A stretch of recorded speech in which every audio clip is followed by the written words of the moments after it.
नमस्कार साथियों। मैं अभी अभी उत्तर पूर्वी राज्यों का दौरा करने के बाद वापस लौट आया हूं और मैं विश्वास के साथ कह सकता हूं कि सारे उत्तर पूर्वी इलाके में सभी राज्यों में एक मजबूत तरीके से अंडर करंट है कांग्रेस के पक्ष में। असम में, नागालैंड में, मेघालय में, अरुणाचल प्रदेश में जहां विधानसभा के चुनाव भी हो रहे हैं, मिजोरम में और त्रिपुरा में, सभी राज्यों में इसकी जानकारी बाहर ज़्यादा नहीं छपती है, पर मैं अपने ही अनुभव के आधार पर कह सकता हूं हमारे उम्मीदवार मजबूती से लड़ रहे हैं। हमारा प्रचार सभी जगहों में सही ढंग से चल रहा है। कई राज्यों में राज्य सरकार की ओर से पूरी प्रयास की जा रही है कि हमारे प्रचार को उसके सामने कुछ बाधाएं लगाने के लिए, खास तौर से असम में असम के मुख्यमंत्री और असम के 7 मंत्री सिर्फ एक ही सीट पर वो ध्यान दे रहे हैं। खुद मुख्यमंत्री जोरहाट में बैठे हुए हैं क्योंकि वो घबराए गए हैं कि जोरहाट के हमारे उम्मीदवार गौरव गोगोई जी ज़रूर इस सीट को जीतने वाले हैं। तो सारे राज्यों में मैंने देखा है कि कांग्रेस पार्टी, हालांकि हमारे किसी भी राज्य में हमारी सरकार नहीं है, उसके बावजूद लोकसभा चुनाव को लेकर, विधानसभा में तो हमें बहुमत नहीं मिली, ये बात मैं स्वीकारता हूं, पर लोकसभा के चुनाव में मुद्दे अलग हैं। और सबसे बड़ा मुद्दा उत्तर पूर्वी राज्यों में ये है कि हमारे अनेकताओं को कौन सुरक्षित रखेगा। खास तौर से संविधान को लेकर बहुत बड़ी चिंता है, क्योंकि हमारे संविधान में अनुच्छेद 371 ए नागालैंड को विशेष प्रावधान किए गए हैं, 371 बी असम के लिए विशेष प्रावधान किया गया है, अनुच्छेद 371 सी मणिपुर से संबंधित है, 371 एफ सिक्किम से संबंधित है, 371 जी मिजोरम से जुड़ा हुआ है और 371 एच अरुणाचल प्रदेश से जुड़ा हुआ है। और लोगों के मन में ये चिंता ज़रूर है और सर्वोपरि है कि जो सरकार 370 को हटाई है वो 371 को भी हटा सकती है। तो उत्तर पूर्वी राज्यों में जो अनेकताएं हैं, धर्म के आधार पर, जाति के आधार पर, भाषा के आधार पर, प्रांत के आधार पर, इस पर जो खतरा है और जो बीजेपी अपने बल पर ही नहीं पर अलग अलग राज्यों में छोटे छोटे प्रांतीय पार्टियों के द्वारा अपना प्रभाव बढ़ाना चाहती है, लोग को समझ में आ गया है कि लोकसभा चुनाव में सिर्फ एक ही विकल्प है बीजेपी को हटाने के लिए, वो है कांग्रेस। तो मैं विश्वास के साथ कह सकता हूं 5-6 दिन के बाद कि उत्तर पूर्वी राज्यों में जमीनी स्तर पर सभी राज्यों में कांग्रेस के पक्ष में एक अंडर करंट है। दूसरी बात जो मैं आपसे कहना चाहता हूं कि आप जानते हैं कि पहला चरण हमारा अभियान, जो प्रचार अभियान था, मेरे विकास का 2 हिसाब पर आधारित था। उसके बाद हमारा पॉजिटिव प्रोग्राम शुरू हुआ, कैंपेन शुरू हुआ, हाथ बदलेगा हालात, और ये टेलीविजन में चल रहा है। इसके साथ साथ हम लोगों ने 5 तारीख को ही हमारा न्याय पत्र जारी किया था, जो न्याय पत्र है, और जो गारंटी हमने दी है 5 न्याय को लेकर 25 गारंटी, उसका जिक्र लक्ष्य रखा गया था, उसका अभी अब तक कल तक 80% डिस्ट्रीब्यूशन, चुनाव होने वाले हैं 19 तारीख को, वहां 100% डिस्ट्रीब्यूशन का काम खत्म हो जाएगा।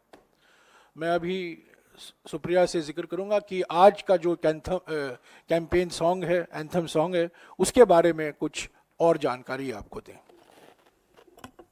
बहुत धन्यवाद सर। नमस्कार साथियों। और जैसा कि सर ने कहा कि हमारी जो कैंपेन है, अगर आप देख रहे हैं, हमारी एक पॉजिटिव कैंपेन है।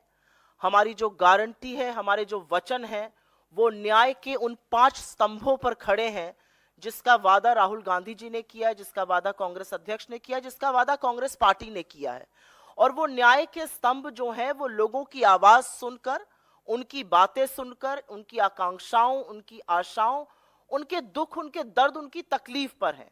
और हम युवा न्याय की बात करते हैं, जहां पर 30 लाख सरकारी नौकरियों की बात करते हैं, 1 लाख सालाना स्टाइपेंड की बात करते हैं, पेपर लीक पर कड़े नियम कानून की बात करते हैं, अग्निवीर जैसी योजना को खत्म करके पुरानी जो जिस तरह से नौकरी मिलती थी उसकी बहाली की बात करते हैं।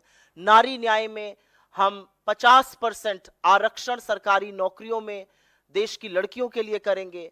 देश की गरीब महिलाओं के खाते में डायरेक्ट 1 लाख रुपए सालाना जाएगा। किसान न्याय में हम हर उस बात की बात कर रहे हैं जिस पर मोदी जी ने किसानों को ठगा है। एमएसपी की कानूनी गारंटी देने की का हमारा वचन है। हमारा वचन है कि जीएसटी मुक्त खेती होनी चाहिए इस देश में। हमारा वचन है कि कर्जा माफी हम किसानों की करेंगे, क्योंकि हम कॉर्पोरेट लोन माफी से बचाकर किसानों की कर्जा माफी करना चाहते हैं। श्रमिकों के लिए मनरेगा, जिसका मूलभूत आधार कांग्रेस ने रखा था, मनरेगा के मजदूरों की दैनिक आय 400 रुपए करने के अलावा गिग वर्कर्स की सामाजिक सुरक्षा की बात करते हैं। और साथ ही साथ हम 25 लाख की एक हेल्थ स्कीम की बात करते हैं, जो लोगों को फायदा पहुंचाएगी। और ऐसी स्कीम हमने राजस्थान में चलाकर दिखाई है। हम हिस्सेदारी न्याय की बात करते हैं, और न्याय के इन्हीं 5 स्तंभों को मिलाकर इस देश की आवाज, इस देश की जो गूंज है, और कन्याकुमारी से कश्मीर तक की यात्रा, मणिपुर से मुंबई तक की ये यात्रा ने कहीं ना कहीं इस देश की अपेक्षाओं को बटोरा है, समेटा है। वही हमारा कैंपेन भी है कि हाथ हालात बदलेगा। और उसकी एक छोटी सी झलक आज एक कैंपेन सॉन्ग है जो बनके तैयार है। मैं विनती करूंगी कि ये लाइट अगर ऑफ कर दी जाए और वो सॉन्ग प्ले हो।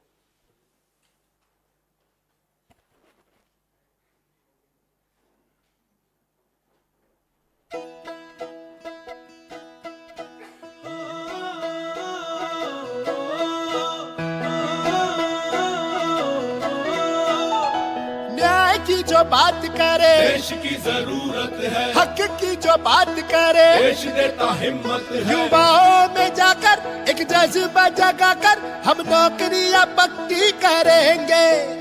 किसानों के हक में जुड़े हम रहेंगे, हर एक की तरक्की करेंगे। आबादी है आधी पर हक पूरा रखते हैं, घर भी चलाते कमाई भी करते हैं। कल भरोसा अंदाज बदल देगा, कैद के ख्याल को आजाद बदल देगा। हम साथ हैं, दो हाथ ये हालात बदल देगा। हम साथ हैं, दो हाथ ये हालात बदल देगा। नफे मुनाफे के आगे चलेंगे तो हिस्सा अधिक का मिलेगा। सीने की हिम्मत को मेहनत की कीमत से ज्यादा का सिक्का मिलेगा। घर घर प्रगति की रफ्तार बदल देगा, कैद के ख्याल को आजाद बदल देगा। हम साथ हैं, दो हाथ ये हालात बदल देगा। हम साथ हैं, दो हाथ ये हालात बदल देगा। जज्बात की ये बात नहीं, बात हिस्सेदारी की। हो जात की ये बात नहीं, बात भागीदारी की। हर बिछड़े हुए का ये हाथ पकड़ लेगा, हर बिछड़े के साथ चलेगा। हर बात जो खिलाफ है वो बात बदल देगा, कैद के ख्याल को आजाद बदल देगा। हम साथ हैं, दो हाथ ये हालात बदल देगा। हम साथ हैं, दो हाथ ये हालात बदल देगा।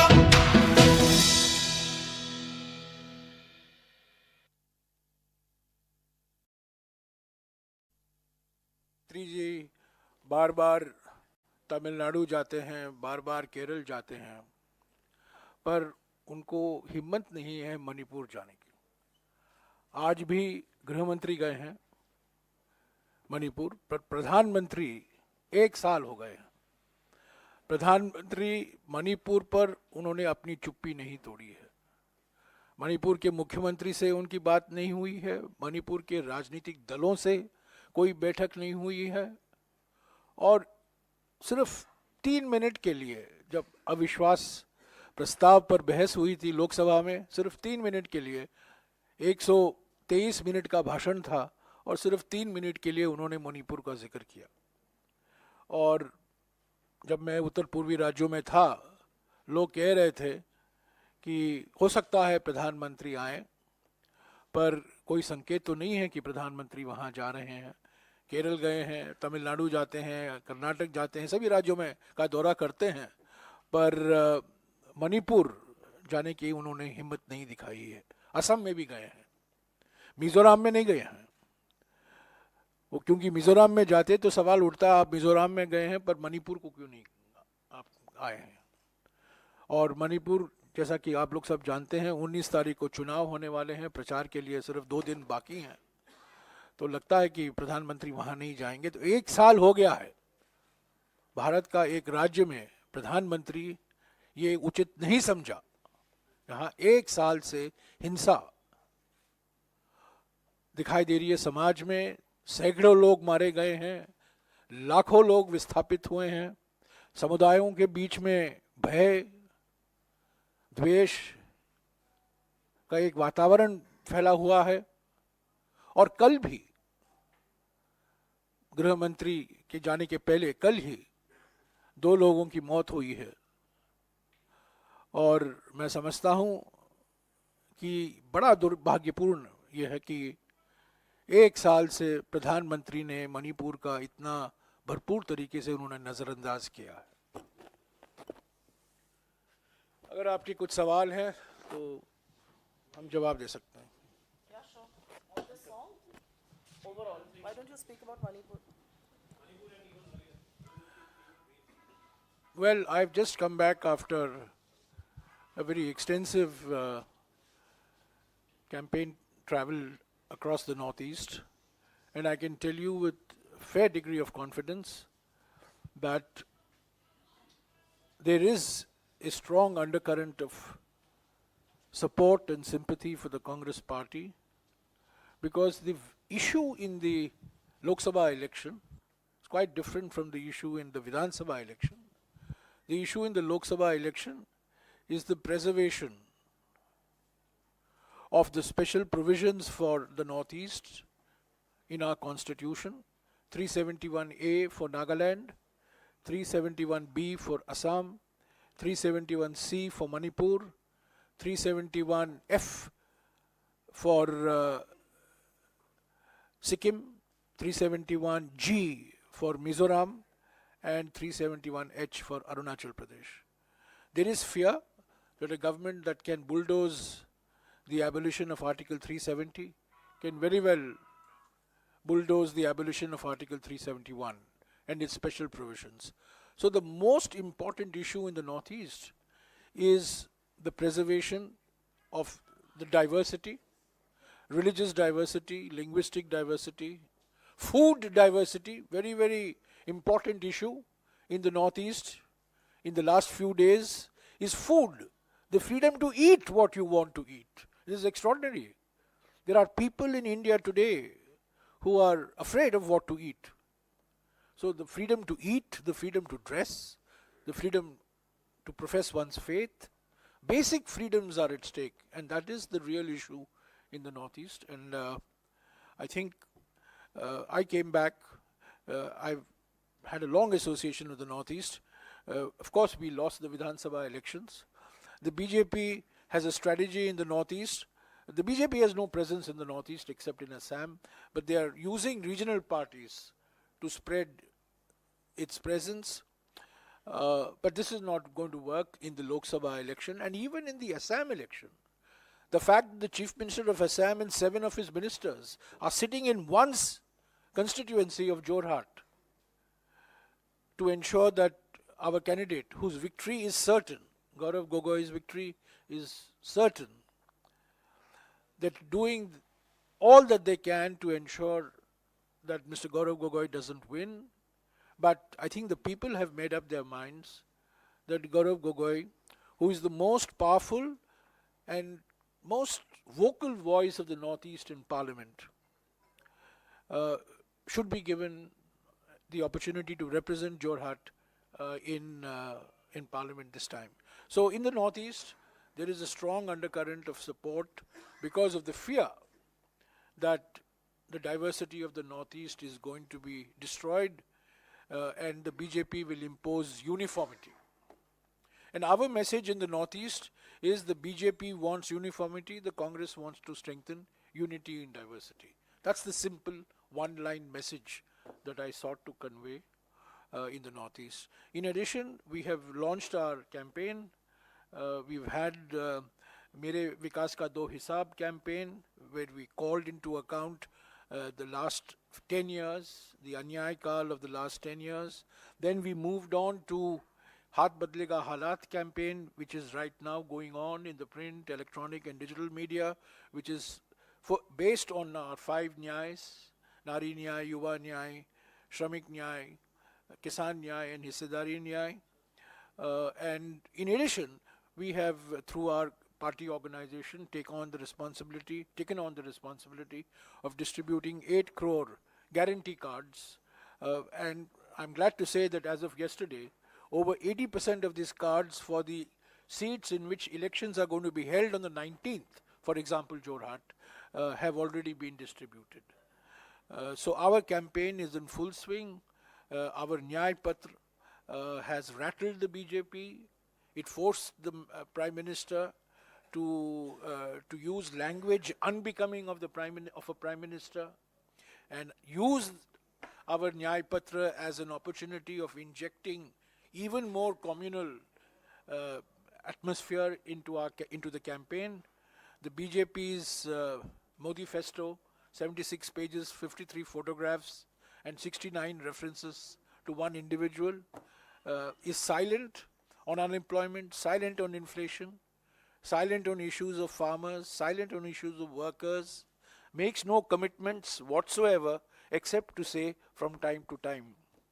So, I mean, it has fallen flat. And I think, as of now, the momentum is with the Congress and the India group. We are fighting unitedly. Just today, we have announced that we are supporting the All India Forward Bloc candidate in the seat of Khajuraho, which we had vacated in favor of the Samajwadi Party. But the state government used all its powers to ensure that the nomination of the Samajwadi candidate was rejected, but we have the nomination of the All India Forward Bloc.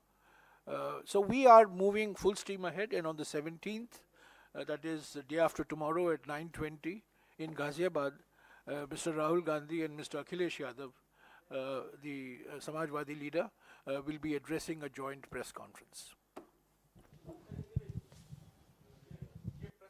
कौन सा press conference? 17 तारीख को गाजियाबाद में राहुल जी और Akhilesh Yadav ji press को संबोधित करेंगे। 9:20 को। 9:20। आप सब निमंत्रित हैं। सुप्रिया आपको जानकारी देंगे। ये एक जॉइंट प्रेस वार्ता है जो राहुल जी और अखिलेश जी गाजियाबाद में 17 तारीख को करेंगे। सुबह थोड़ी जल्दी है, 9:20 पर यह प्रेस वार्ता होगी। इसकी लोकेशन आपके साथ साझा कर दी जाएगी। आप सबसे विनम्र निवेदन है, आप अपनी उपस्थिति वहां पर जरूर दर्ज कराइए।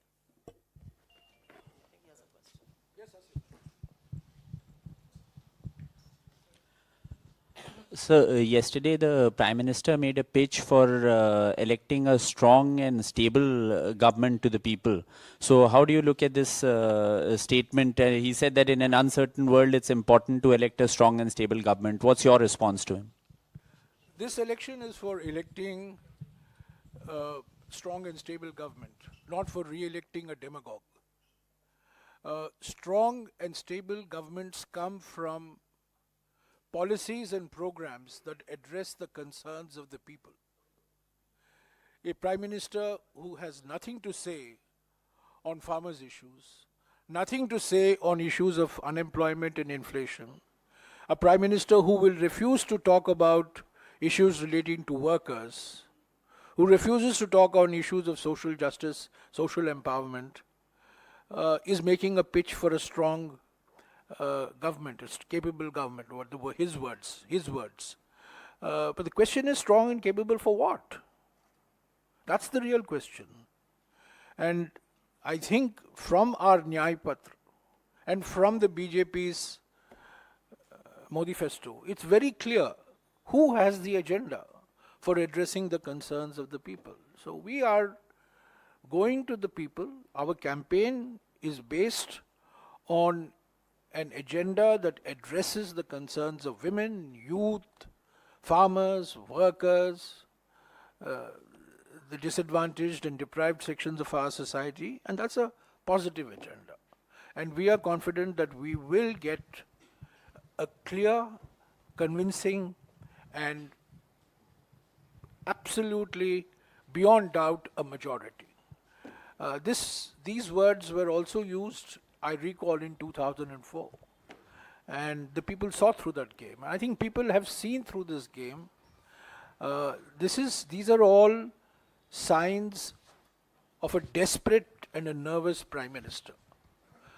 प्रधानमंत्री घबराए हुए हैं, भौकलाए हुए हैं, परेशानी में हैं, इसलिए बार बार वो ध्यान हटाना चाहते हैं।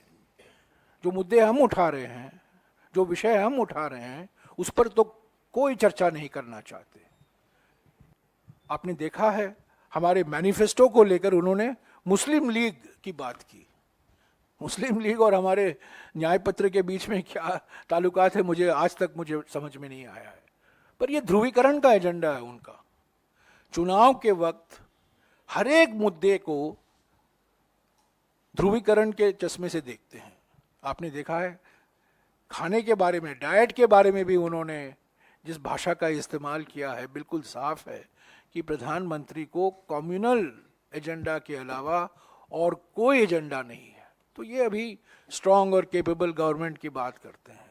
स्ट्रांग और केपेबल गवर्नमेंट ने क्या किसानों को एमएसपी का लीगल गारंटी दिया, जो वादा आपने किया था किसान संगठनों को? जब आपने काले कानून वापस लिए, आपने किसान संगठनों को तो वादा किया था। स्ट्रांग और केपेबल गवर्नमेंट के कार्यकाल में 45 सालों में जितना बेरोजगारी, युवा बेरोजगारी का दर है, स्ट्रांग और केपेबल गवर्नमेंट के कार्यकाल में ही हुआ है। तो ये प्रधानमंत्री बार बार भाषा बदलते रहते हैं क्योंकि वो भोकलाए हुए हैं और परेशानी में हैं।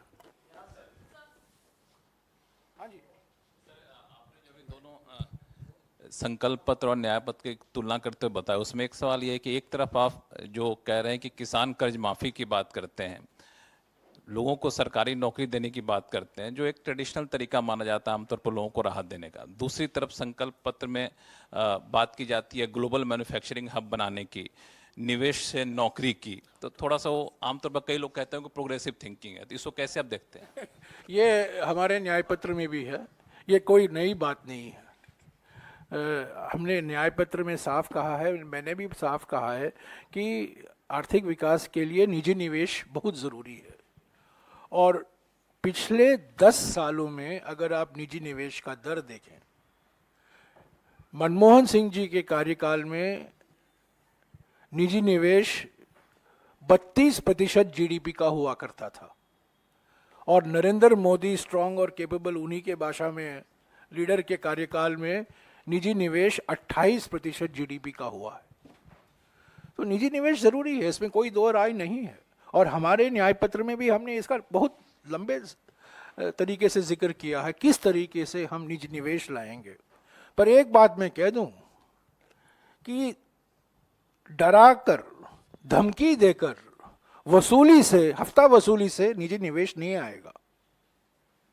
पिछले 10 साल में जिस ढंग से ईडी, सीबीआई और इनकम टैक्स, विपक्ष के नेता को अलग रखिए, उद्योगपतियों के खिलाफ, व्यापारियों के खिलाफ इस्तेमाल हुआ है, दुरुपयोग हुआ है, वो निजी निवेश को प्रोत्साहन नहीं करेगा। और एफडीआई भी घट रहा है। और मोदी सरकार एफडीआई बात करती है, असली बात तो ये है मोदी सरकार के लिए एफडीआई फियर, डिसेप्शन और इंटिमिडेशन, वही है एफडीआई, फॉरेन डायरेक्ट इन्वेस्टमेंट नहीं। एफडीआई माने फियर, डिसेप्शन और इंटिमिडेशन। सर इसमें मैं थोड़ा सा, एक मिनट, इसमें मैं थोड़ा सा ऐड करना चाहती हूँ। आपका बिजनेस जर्नलिज्म का बैकग्राउंड रहा है, ये भी एक भ्रांति है। आपका भी है। मैं वही सर, मेरे साथ काम किया इसीलिए मैं बोल रही हूँ। बिजनेस जर्नलिज्म वाले कहते हैं कि जो कॉर्पोरेट के लिए होगा वो प्रोग्रेसिव है, जो किसान के लिए होगा वो फिस्कली इम्प्रूडेंट है। ये जो पिंक अखबारों की सुर्खियां, इनके आगे एक हिंदुस्तान है, उसमें किसानों की, श्रमिकों की बड़ी समस्याएं हैं। 4.5 लाख करोड़ आप कॉर्पोरेट लोन माफ कर देते हैं, किसान की माफी पर आप नाक मुंह भूस करने लगते हैं, पहली बात। दूसरी बात आपने कही निवेश की। निवेश, जो लोग चरण वंदन के गीत गाते हैं वो निवेश नहीं कर रहे हैं देश में, जैसा कि सर ने बताया। FDI as a percentage of GDP गिर रहा है, manufacturing as a percentage of GDP Modi ji की नाक के नीचे गिरा है। तो असलियत यह है कि जो 10 में से 10 अंक मोदी जी के बजट को हर साल दर साल देते आए हैं, जब पैसा लगाने की बारी आती है तो वो भी कन्विंस नहीं है कि इनकी पॉलिसीज के चलते पैसा लग सकता है। तो अगर किसानों की बात करना प्रोग्रेसिव है, तब कॉर्पोरेट की बात करना भी प्रोग्रेसिव है। एक ठीक है, एक गलत है। कड़वा कड़वा थूक और मीठा मीठा गप, ये नहीं चलेगा इस देश में। जो हमारे प्रधानमंत्री के गुणगान गाते हैं, करोड़ों हमारे देश में बनाते हैं, पर नागरिक बनते हैं सिंगापुर के, दुबई के, बरमूडा के, बहामास के, लंदन के। वो यहाँ के नागरिक नहीं रहते हैं।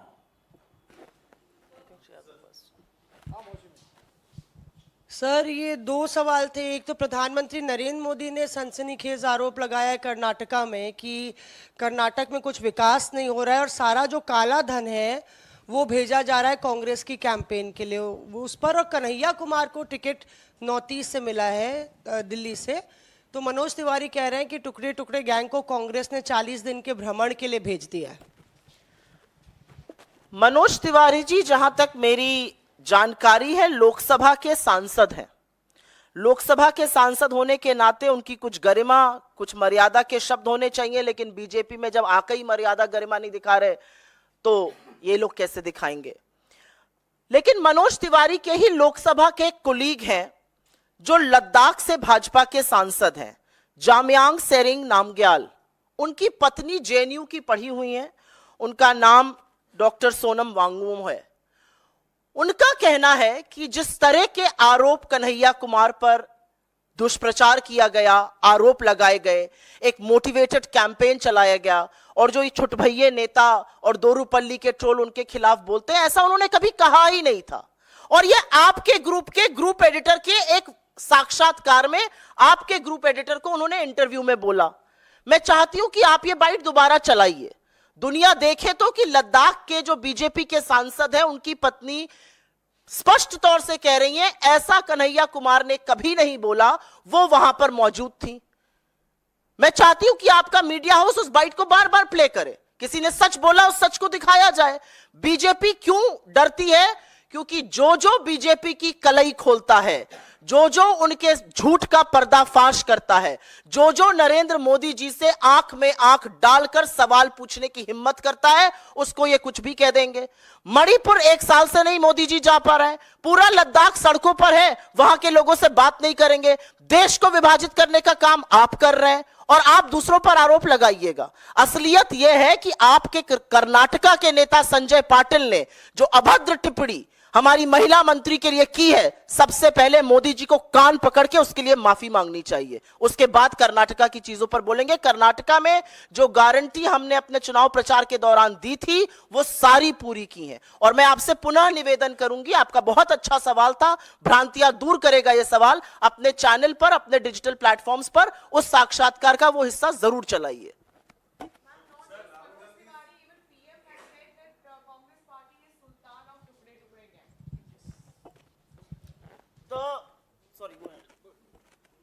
In parliament, a question was asked about the Tukde Tukde gang. In those very words, in parliament, the BJP government and the home minister on record has said, ऐसा कोई गैंग नहीं है, ऐसे कोई लोग नहीं है। तो या तो वो सदन में झूठ बोलते हैं या जैसे उनकी आदत है चुनावी सभाओं में झूठ बोलते हैं। देश के प्रधानमंत्री हैं, 140 करोड़ जनता के प्रधानमंत्री हैं, 10 साल प्रचंड बहुमत की सरकारें चलाई। अरे कुछ काम किया होता तो उसको दिखाकर उसके नाम पर वोट मांगते। पिछला कोई काम है नहीं दिखाने का, आगे की कोई योजना नहीं है, कोई रणनीति नहीं है, तो जो मन में आ रहा है बोले जाओ। कभी किसी के आहार पर, कभी बाड़मेर के कश्मीर को जम्मू कश्मीर का बता दो, कभी सहारनपुर की लकड़ी को लड़की बोल जाओ। यह प्रधानमंत्री के काम है। प्रधानमंत्री को शोभा देता है ऐसी बातें करना। दो बारी, एक बार नहीं। लकड़ी लड़की दो बारी।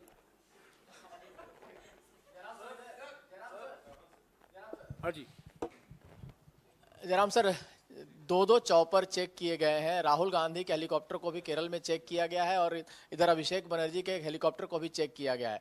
चुनाव आयोग बार बार कह रहा है कि इस तरह की सख्ती हम करेंगे क्योंकि हमें डाउट है कि इन हेलीकॉप्टर्स में कुछ ऐसे सामान लिए जा रहे हैं। ठीक है, तो प्रधानमंत्री के हेलीकॉप्टर भी चेक कीजिएगा, गृह मंत्री के हेलीकॉप्टर को भी चेक कीजिएगा। ठीक है, मंजूर है। परसों दिन मेरे गाड़ी का भी चेक किया गया, मेरे शेविंग क्रीम को निकाला गया, टूथपेस्ट को निकाला गया, सारे मेरे सूटकेस को निकाला गया। मैं चुप रहा, मैंने कहा जो कुछ करना करो, कुछ नहीं है। प्रधानमंत्री चेकिंग करो, चॉपर, प्रधानमंत्री के चॉपर को चेक करो, गृह मंत्री के चॉपर को चेक करो, सभी चॉपर को चेक करो, लेवल प्लेइंग फील्ड करो। और जाते जाते जो हमारी मांग है वीवीपैट की, उसके लिए हम अपॉइंटमेंट तो दे दो 10-15 मिनट के लिए। आप एक निष्पक्ष संस्था हो, संवैधानिक संस्था हो, अपना अधिकार समझो और बराबर तरीके से सभी पार्टियों के साथ व्यवहार करो। ये प्रधानमंत्री को स्पेशल कैटेगरी स्टेटस मत दो, गृह मंत्री को स्पेशल कैटेगरी स्टेटस मत दो। गाड़ियां चेक करना है कीजिए, चॉपर को चेक करना है कीजिए, हमें कोई आपत्ति नहीं। सर एक सवाल, मैम सवाल है, जो आप लोगों ने कैंपेन सॉन्ग आज जारी किया है उसके अधिकांश हिस्से में राहुल गांधी की तस्वीर और उनका वीडियो है, तो क्या कांग्रेस राहुल गांधी के चेहरे पर ये चुनाव लड़ रही है? क्योंकि कांग्रेस अध्यक्ष की तस्वीर 5 बार है, उसमें भी 2 बार या 3 बार राहुल गांधी है उस फ्रेम में, तो क्या राहुल गांधी के चेहरे पर ही कांग्रेस इस बार लोकसभा का चुनाव लड़ रही है? आपके अनुसार किसके चेहरे पर लड़ना चाहिए? आपके कोई सुझाव हो तो जरूर दीजिए। राहुल गांधी ने इस देश के एक छोर से दूसरे छोर तक 4,500 किलोमीटर कन्याकुमारी से कश्मीर तक पैदल नापे। जो लोगों की बातें उन्होंने वहां सुनी, जो लोगों की बातें मणिपुर से मुंबई तक की यात्रा में जहां पर सर भी शामिल थे सुनी, उसके आधार पर हमने अपना न्याय पत्र बनाया। उनके लोगों की अपेक्षाओं को, उनकी आशंकाओं को, उनकी आशाओं को सुना, उनके सुझावों को सुना, तो उनको हमने दिखाया।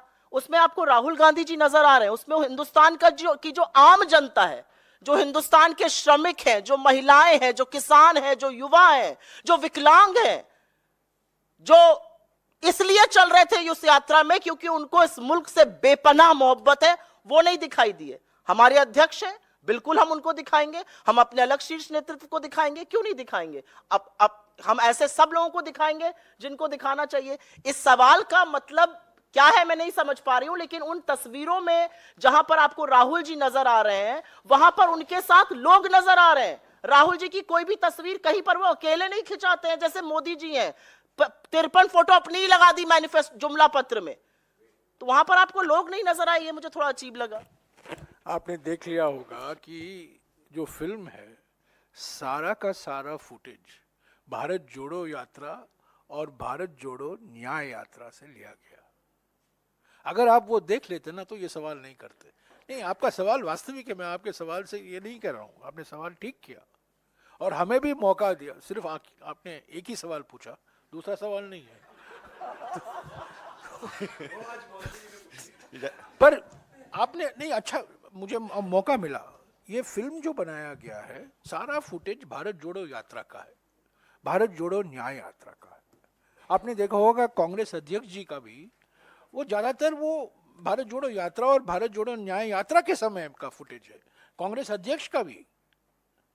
तो ये क्योंकि वो एक मौका था, पहले भारत जोड़ो यात्रा, बाद में भारत जोड़ो न्याय यात्रा, और जैसा कि सुप्रिया ने अभी कहा है, कहीं आपको एक ही फोटो राहुल जी का या कांग्रेस अध्यक्ष जी का नहीं दिखाई दिया। सभी लोगों के साथ, महिलाओं के साथ, युवाओं के साथ, किसानों के साथ, श्रमिकों के साथ था, क्योंकि भारत जोड़ो न्याय यात्रा और भारत जोड़ो यात्रा से ही ये फिल्म बनाया गया। सर, बीजेपी के घोषणा पत्र में 2019 में एनआरसी का जिक्र था, लेकिन 2024 के घोषणा पत्र में एनआरसी को हटा दिया गया है। क्या वजह मानते हैं कि क्या बीजेपी को डर लग रहा है एनआरसी को लेकर के अब चुनाव में जाने से पहले? इस देश को विभाजित करना इतना आसान नहीं है, ये भारतीय जनता पार्टी भी समझ चुकी है। इस देश को बरगलाने के लिए कई कानून लाए गए। इस देश में चुनाव के जस्ट पहले 3.5 साल से जो नियम कानून लागू नहीं हुए थे उनका भी नोटिफिकेशन कर दिया गया, कोई बात नहीं। लेकिन बीजेपी को यह बात अच्छी तरह से समझ में आ चुकी है कि जब जब आप इस देश को विभाजित करने की कुत्सित कोशिश भी करिएगा, यह देश उठ खड़ा होगा हर ओर से। और मैं ये एक बात डंके की चोट से आप लोगों के साथ शेयर करती हूं। आप बीजेपी के कोई भी डिजिटल मीडिया पर, सोशल मीडिया पर, मेन स्ट्रीम मीडिया पर जाकर देखिएगा, वहां पर या तो आपको एक्टर या सबसे बड़े एक्टर मोदी जी या बड़े बड़े स्टार नजर आएंगे, आपको आम लोग वहां कहीं नहीं नजर आएंगे। आप कांग्रेस का कोई भी चीज उठाकर देखिएगा, चाहे हमारे नेताओं की भी बात, उनकी भी टाइमलाइन, कांग्रेस की टाइमलाइन, हम सब की टाइमलाइन, वहां पर आपको आम जनता की आवाज सुनाई देगी। और वो आम जनता क्या कह रही है? हो गया प्रभु, अब बख्श दो। ये असलियत है। So I'm covering the election from a newspaper in Denmark. So my question is maybe zooming out a little bit and not so much on the very specific policies. Two things. First, if you were to mention one thing that you think the Congress is really going to use to win this election, what would that be? And the other thing, if it becomes another big victory for BJP, what will that mean for India? Will that mean that their sort of Hindu nationalism, Hindutva politics will become sort of the only thing that can win a national election in today's India? And what will that mean? Well, it's not, I wouldn't say there's one thing. There are many things, because India is a diverse country. What works in the south may not necessarily work in the north, in the northeast.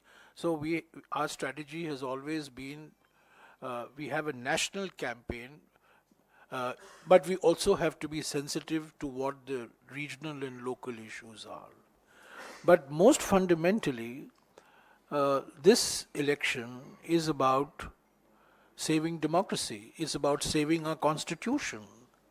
It's saving constitutional provisions relating to secularism, relating to social justice, relating to special provisions for regions like the Northeast. I mean, that's the fundamental issue in this election. It is the preservation of democracy that India has known it to, as we have known India to be, the preservation of our constitution and the values and its provisions. And of course, it's about addressing the concerns of farmers, workers, youth, women, disadvantaged sections of society. So, I mean, every election is important, but this election is more important than most, because it's coming at a very crucial time in our history. And whether we will remain a liberal democracy, whether we will remain a republican democracy, whether we will remain a democracy wedded to the rule of law, where there is freedom after speech, not just freedom of speech. You can have freedom of speech, but what happens to after speech, freedom after speech, is also very important. So I think these are the issues that we are fighting, and we are hopeful that the people of India, in a very silent way, are going to give a resounding verdict on the 4th of June in favor of the Congress party and its allies who constitute the India group. Sir, आप कह रहे हैं कि उत्तर पूर्व में कांग्रेस के पक्ष में अंडर करंट है और 4 जून को आपके पक्ष में बहुमत आएगा या आप लोग जीतेंगे। पहली बार कांग्रेस पार्टी 400 से कम सीटों पे लोकसभा का चुनाव लड़ रही है, आप लोग 325 से 335 सीटों के आसपास चुनाव लड़ रहे हैं। कैसे आप लोग सीटों को बढ़ाएंगे, क्योंकि सबसे कम सीटें आई हैं पिछले 2 चुनाव में। और दूसरा सवाल यह कि जब पिछली बार आप लोग सबसे कम सीट पे लड़े थे 2004 में, तब आप लोग सत्ता में आए थे। तो ये दोनों सवालों का जवाब दीजिए। दूसरे सवाल का जवाब तो आपको मिल गया है, आपके सवाल के अंदर है। 2004 में हम सत्ता में आए, परिस्थितियां ऐसी ही थी 2003 और 2004 में जो 2023 और 24 में है। और मैं बार बार कह रहा हूँ 20 साल बाद आप वही देखेंगे जो आपने 2004 में देखा, बहुमत कांग्रेस को मिला। पर 2004 में आपको याद होगा इंडिया ग्रुप नहीं था, एक गठबंधन था, पर ऐसा राष्ट्रीय स्तर पर हमने जनबंधन नहीं बनाया था जैसा कि हमने 2024 के चुनाव के लिए बनाया है। तो हमें पूरा विश्वास है कि हम उत्तर प्रदेश में समाजवादी पार्टी के साथ, पश्चिम बंगाल में वामपंथियों के साथ, महाराष्ट्र में एनसीपी और शिवसेना उद्धव ठाकरे के साथ, ये 3 राज्यों में जो जितने हम सीट लड़ा करते थे एक ज़माने में, हम इस बार नहीं लड़ रहे हैं। इसीलिए सीटें 400 से कम हैं इन 3 राज्यों की वजह से। खास तौर से तमिलनाडु में तो हमारा गठबंधन हमेशा रहा है, पर इस बार महाराष्ट्र में, उत्तर प्रदेश में, पश्चिम बंगाल में हमने जानबूझकर कम सीटें लड़ी हैं क्योंकि हम चाहते थे कि एक मजबूत जनबंधन बने और जनबंधन और भी प्रभावशाली हो इन राज्यों में।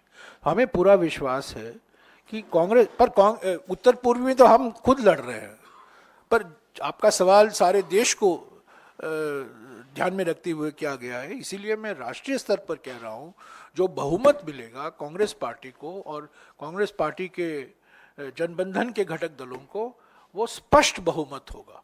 ऐसा नहीं है कि हमें और कोई नए पार्टियों की ज़रूरत पड़ेगी। मुझे पूरा विश्वास है कि एनडीए के जो पलटी मास्टर हैं उनको वापस पलटी ज़रूरत उनकी नहीं पड़ेगी। जो पार्टियां आज इंडिया जनबंधन के हिस्से हैं वो इंडिया उसी जनबंधन को बहुमत मिलेगा। और एक बात मैं और कह दूं कि जब इस जनबंधन को जनादेश मिलेगा, उत्तर पूर्वी राज्यों में सारे रीजनल पार्टी जो बीजेपी ने खड़े करके रखे हैं वो वापस कांग्रेस को समर्थन देंगे। आज वो बीजेपी के साथ हैं। 5 जून को मुझसे लिख कर ले लीजिएगा, यही पार्टियां कांग्रेस पार्टी को समर्थन करेंगी, यही नेता, यही मुख्यमंत्री, हो सकता है असम मुख्यमंत्री भी वापसी रोड पर वापस आ जाए। जी चलिए।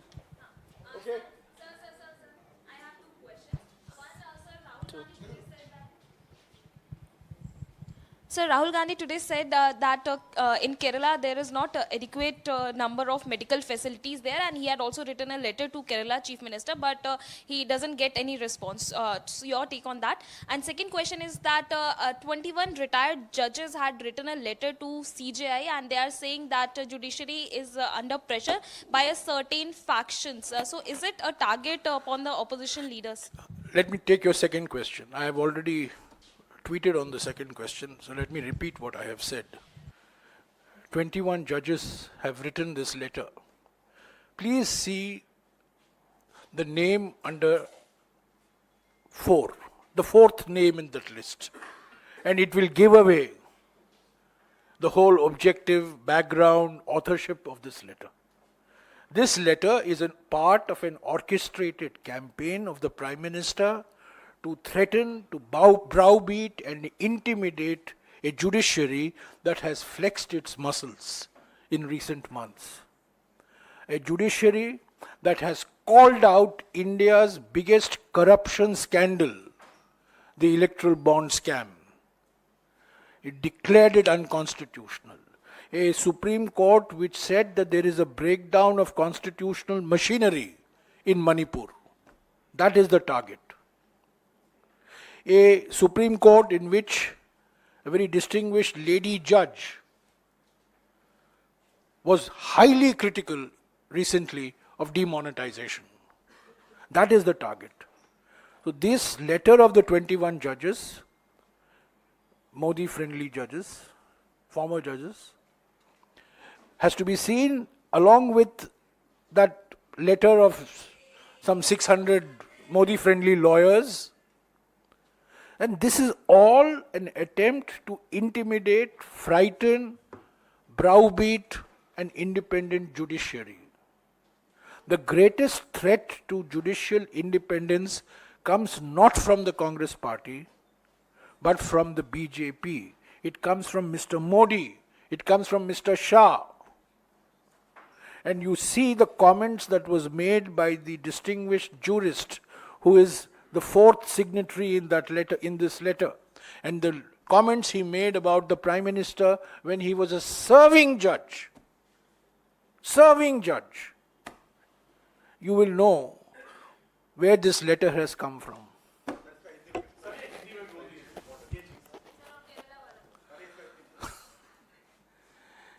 ये जो 21 अवकाश प्राप्त जजों ने खत लिखा है, ये एक और मिसाल है कि किस तरीके से प्रधानमंत्री, गृह मंत्री सुप्रीम कोर्ट को धमकी दे रहे हैं, उनको डरा रहे हैं, उन पर दबाव ला रहे हैं, क्योंकि सुप्रीम कोर्ट ने पहले कहा था कि मणिपुर में सारी प्रतिक्रिया खत्म हो चुकी है, वहां कॉन्स्टिट्यूशन बचा नहीं है, संविधान बचा नहीं है।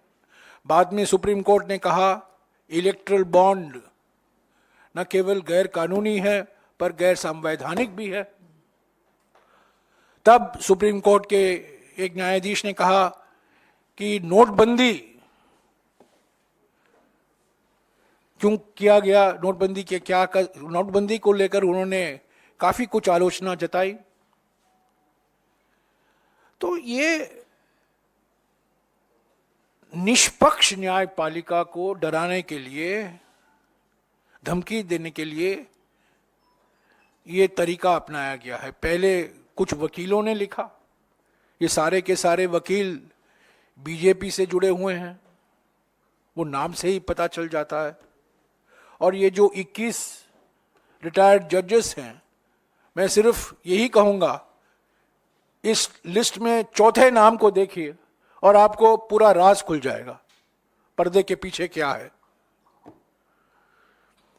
तो ये बिल्कुल एक रणनीति है, ये मोदी सरकार की रणनीति है, ये मोदी सरकार ने करवाया है। और ये धमकी देने के लिए, डराने के लिए सबसे गहरा खतरा सुप्रीम कोर्ट को कांग्रेस पार्टी से नहीं पर प्रधानमंत्री और गृह मंत्री से है। और इस खतरे से ध्यान हटाने के लिए ऐसे वकीलों से, रिटायर्ड जजेस से खत लिखवाए जा रहे हैं। Kerala, what about Kerala?